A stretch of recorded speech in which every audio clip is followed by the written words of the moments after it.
پرانے وقتوں کی بات ہے۔ کسی ملک پر ایک بادشاہ حکومت کیا کرتا تھا۔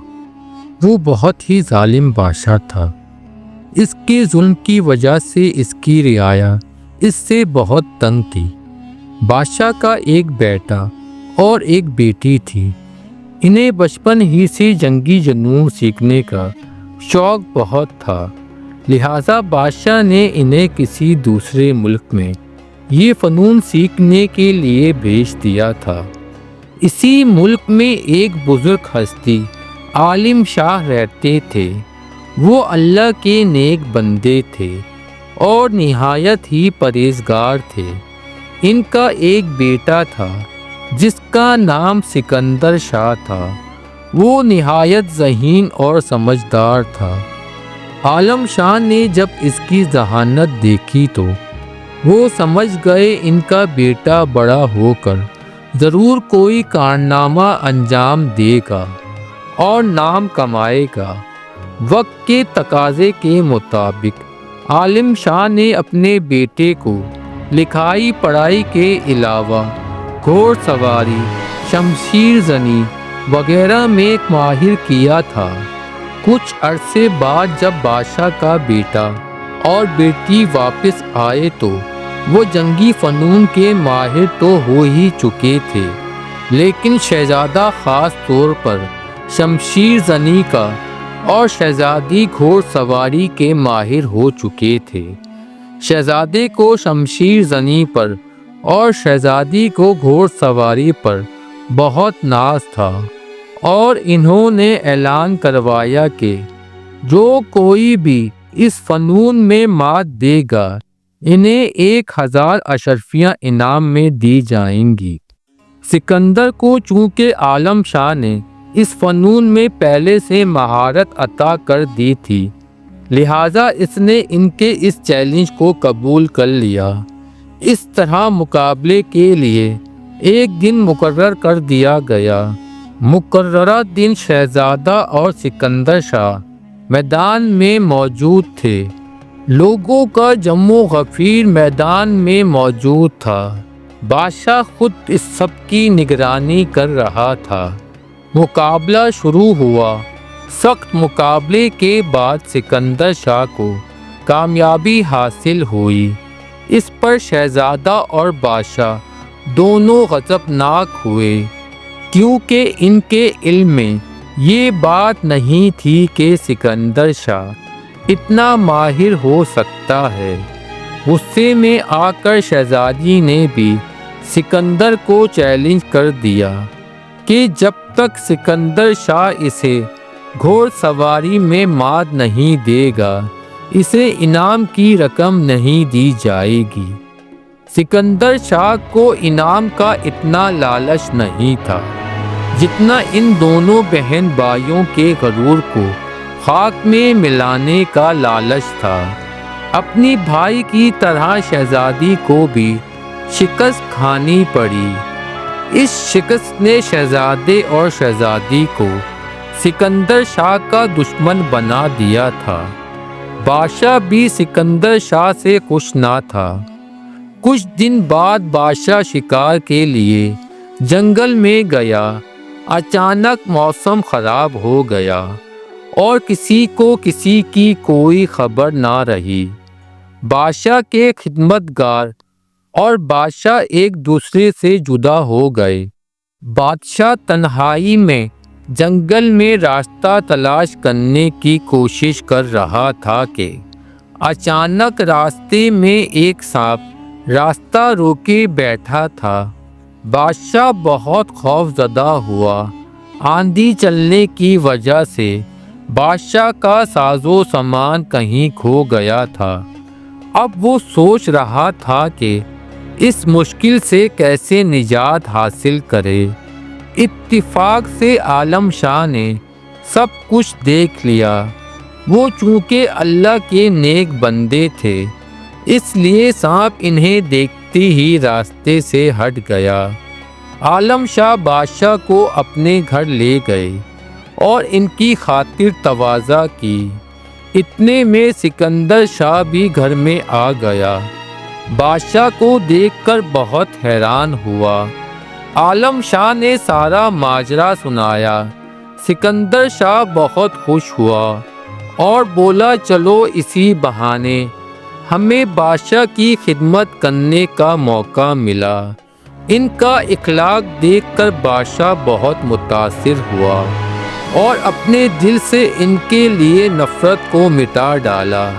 یہ سب کچھ سن کر شہزادہ اپنی دشمنی سے باز آ گیا، لیکن شہزادی نے اپنی ضد نہ چھوڑی اور انتقام کی آگ میں سلگتی رہی۔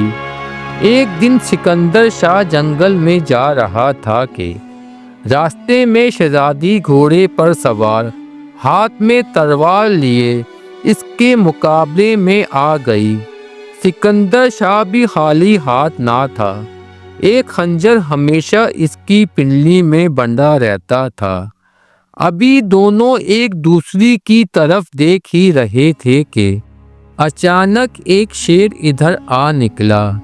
شیر کو دیکھ کر شہزادی کے اوزان خطا ہو گئے، لیکن سکندر شاہ جو کہ انہی جانوروں کے درمیان اور اسی جنگل میں پلا بڑا تھا، بالکل نہ گھبرایا اور شیر کا بہادری سے مقابلہ کیا اور شیر بھاگ گیا۔ شہزادی کو اپنے ارادے پر شرمندگی ہوئی۔ اس نے اسی وقت سکندر شاہ سے معافی مانگ لی اور دوستی کا ہاتھ بڑھایا۔ اسی طرح عالم شاہ اور سکندر شاہ نے اپنے حسن سلوک سے نہ صرف شہزادی، شہزادہ اور بادشاہ کا غرور توڑا بلکہ ان کا دل بھی جیت لیا۔ بادشاہ بھی اپنی رعایا کے ساتھ اسی حسن سلوک سے پیش آنے لگا جس کا مظاہرہ عالم شاہ اور سکندر شاہ نے کیا تھا۔ یوں ہر قسم کی طبقاتی امتیاز کو بھلا کر شہزادی اور سکندر شاہ کی شادی کرا دی گئی۔ اسی طرح وہی بادشاہ جو کل تک رعایا کے ساتھ ظلم کرتا تھا، اب وہ ایک رحم دل بادشاہ بن چکا تھا۔ عالم شاہ اور سکندر شاہ کو بادشاہ کے دربار میں اعلیٰ عہدوں پر فائز کر دیا گیا۔ ایماندار لکڑہارا۔ کسی گاؤں میں ایک ایماندار لکڑہارا رہا کرتا تھا۔ اس کی ایمانداری کے چرچے دور دور تک مشہور تھے۔ ایک بار اتفاق سے ایک بادشاہ کا گزر اس گاؤں سے ہوا۔ بادشاہ اپنے لاکھوں لشکر کے ساتھ چلا جا رہا تھا۔ اس کے کانوں تک اس لکڑہارے کی ایمانداری کی خبر پہنچ گئی۔ بادشاہ نے اس کی ایمانداری کو آزمانا چاہا۔ اس نے ایک تھیلی لکڑہارے کے حوالے کی اور اس سے کہا کہ میں تھیلی واپسی میں تم سے لے لوں گا۔ یہ کہہ کر بادشاہ اپنے درباریوں کے ساتھ آگے بڑھ گیا۔ بادشاہ واپسی پر کسی اور راستے سے اپنے محل میں پہنچ گیا۔ اس نے راستہ اس لیے تبدیل کیا تھا کہ وہ لکڑہارا ضرور اس کا انتظار کر رہا ہوگا اور پھر وہ اس کو تھیلی واپس کر دے گا۔ کچھ عرصے بعد وزیر نے بادشاہ کو لکڑہارے کے بارے میں یاد دلایا کہ جو تھیلی آپ نے لکڑہارے کو دی تھی وہ واپس نہیں لی گئی، لہٰذا بادشاہ نے وہ تھیلی واپس لانے کا ارادہ کیا۔ اس کام کے لیے بادشاہ نے وزیر کو ایک خط دے کر روانہ کر دیا تاکہ وہ تھیلی اور لکڑہارا بحفاظت دربار میں لائے جا سکیں۔ جب یہ وزیر شاہی درباریوں کے ساتھ اس غریب لکڑہارے کے جھونپڑے میں پہنچے تو لکڑہارے نے ان کے آنے کا مقصد پوچھا۔ وزیر نے بادشاہ کا خط دیتے ہوئے کہا، وہ تھیلی جو بادشاہ سلامت نے کچھ عرصے قبل تم کو دی تھی، اس سلسلے میں بادشاہ سلامت نے تمہیں دربار میں طلب کیا ہے۔ یہ سن کر لکڑہارے کے چہرے پر کسی قسم کی خوشی کے آثار نظر نہ آئے، کیونکہ وہ ایک ایماندار اور امانت دار شخص تھا۔ انسان کا کردار مضبوط ہو تو امیری اور غریبی اس کے ایمان کو بدل نہیں سکتی۔ لکڑہارے نے کچھ دیر کی مہلت مانگی اور جلدی تیار ہو کر شاہی وفد کے ساتھ چلا گیا۔ دربار میں پہنچ کر بادشاہ نے اس سے دریافت کیا کہ اس نے یہ تھیلی کس طرح حفاظت میں رکھی تھی، تو اس نے عرض کیا، حضور، میں ایک غریب آدمی ہوں اور میرے پاس اس تھیلی کی حفاظت کا خاطر خواہ بندوبست نہیں تھا، اس لیے میں نے اس کو زمین میں ایک خفیہ جگہ پر دبا دیا تھا، جس کے بارے میں سوائے میرے کسی کو علم نہیں تھا۔ میں خود اس تھیلی کی حفاظت کرتا تھا۔ جب بھی بادشاہ سلامت طلب فرمائیں گے، میں یہ امانت ان کے حوالے کر دوں گا۔ یہ سن کر بادشاہ بہت خوش ہوا۔ اس نے مزید آزمانے کے لیے غریب لکڑہارے سے کہا، اگر تم اس تھیلی کو کھول کر دیکھ لیتے تو شاید ایسا نہیں کرتے۔ لکڑہارے نے کہا، جناب، میں نے تھیلی کو صرف اس لیے نہیں کھولا کہ کہیں کمی بیشی کا مسئلہ درپیش نہ آ جائے، لہٰذا یہ تھیلی اسی حالت میں آپ کے حوالے کرنا چاہتا ہوں۔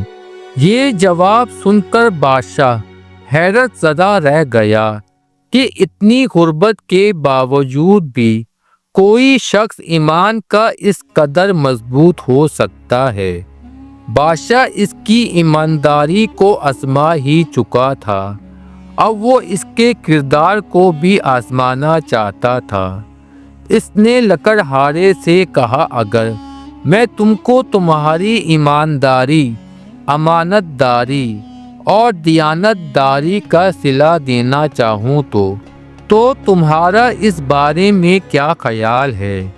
اس نے عرض کیا، جناب، کیا آپ میری ایمانداری، امانت داری اور دیانت داری کی قیمت لگانا چاہتے ہیں؟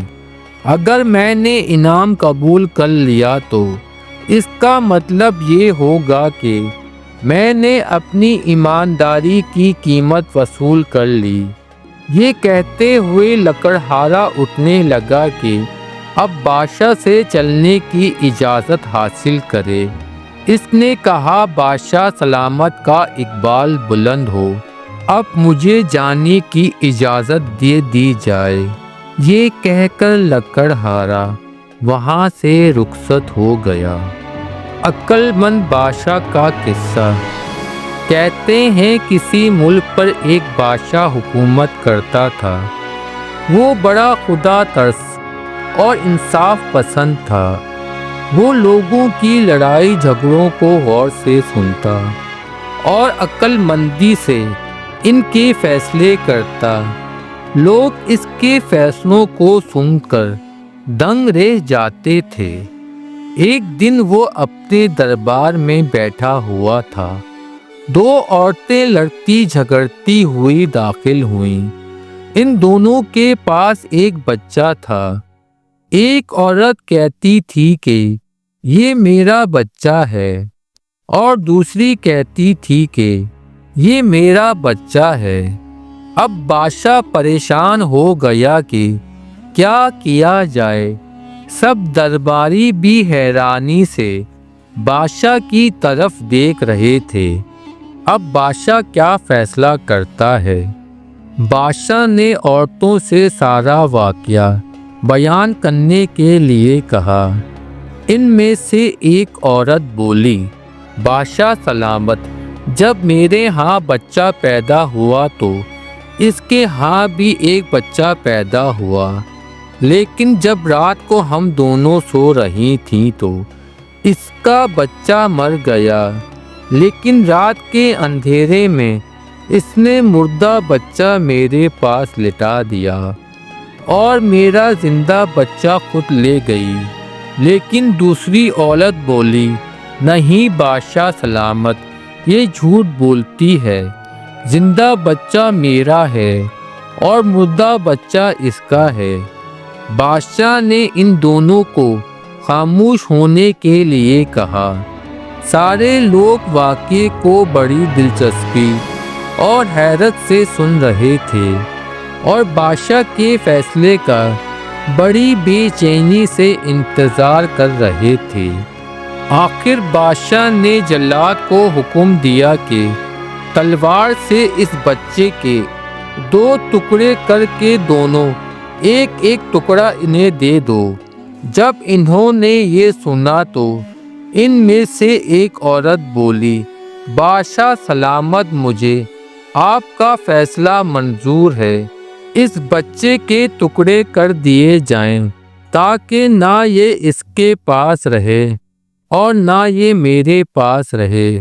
لیکن دوسری عورت بادشاہ کے قدموں پہ گر پڑی اور رونے چلانے لگی اور کہنے لگی، اے بادشاہ، اس بچے کو جان سے نہ ماریں بلکہ اس عورت کو ہی دے دیں، کیونکہ اگر یہ زندہ رہا تو میں اس کو دیکھ تو لیا کروں گی۔ بادشاہ نے حکم دیا کہ یہی بچے کی اصلی ماں ہے اور بچہ اس کو دے دیا۔ سب لوگ بادشاہ کے اس فیصلے سے بہت خوش ہوئے۔ دولت کی تقسیم کا قصہ۔ ایک دفعہ کا ذکر ہے، کسی گاؤں میں 2 کسان رہا کرتے تھے۔ دونوں آپس میں گہرے دوست تھے۔ ایک کا نام ابو ذر اور دوسرے کا نام فرحت تھا۔ دونوں ایک دوسرے کا دکھ بانٹتے تھے۔ ایک مرتبہ فرحت نے ابو ذر سے کچھ زمین خرید لی۔